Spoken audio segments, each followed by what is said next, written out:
17. Yan ang pangalan ng grupo nila.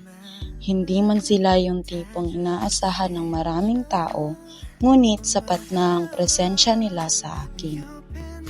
Musika, talento sa pagsulat ng kanta, dedikasyon sa pagsayaw, determinasyon na maabot ang kanilang mga pangarap at ang kanilang mga pagmamahal sa maraming umiidolo sa kanila ang mga naging rason o dahilan kung bakit patuloy pa rin ako sa pag-abot ng aking mga pangarap.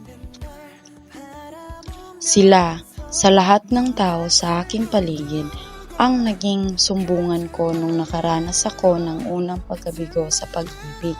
Sila at ang aking ina ang nakasaksi nung nakatanggap ako ng pinakauna kong sertipiko sa paaralan. Sila lahat, mula sa mga walang tigil na pag-iyak at pagmukmok, hanggang sa mga hating gabing tawanan, ang 17 ang naging kasama ko. Sila yung nandyan para suportahan ako. Sa musika at pagsayaw nila ako nakakuha ng suporta at tiwala sa sarili. Kaya, kung meron man akong dapat na pasalamatan, kung balang araw makamit ko ang aking mga pangarap, yun ay ang 17, ang aking 13.